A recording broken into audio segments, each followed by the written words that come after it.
با تو هم ابر مسافر وطن پرنده ها کو. با تو هم ابر مسافر گریه ها و خنده ها کو. دنیا دیواره و زندون منو از خودم رها کن. تا شبو ازم بگیری اسم فردا رو صدا کن. اینجا شلاقه و زنجیر، اینجا آسمون کوتاهه، اینجا سقف آرزوها به بلندی یه آهه.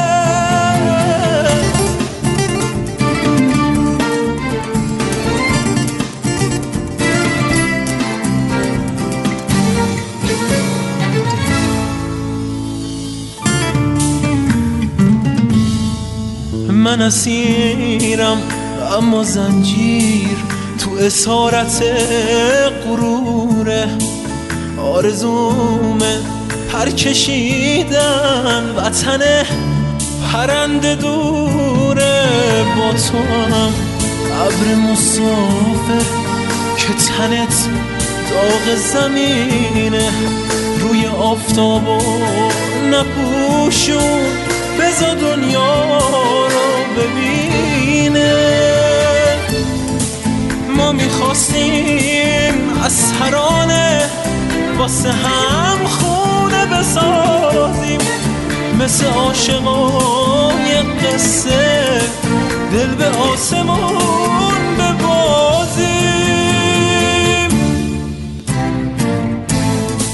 ما میخواستیم اما دنیا پر سنگ و پر خاره، تو بباری یا نباری برامون فرقی نداره. بذار دنیا رو ببینه اون که آفتابی ترینه،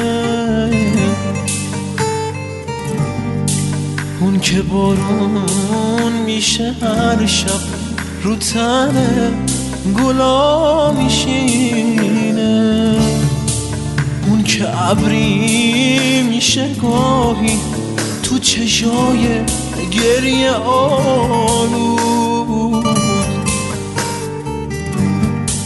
اون که بارونی جنسش، اون که عاشق زمین بود. اینجا شلاقه و زنجیر، اینجا آسمون کوتاهه، اینجا سقف آرزوها به بلندی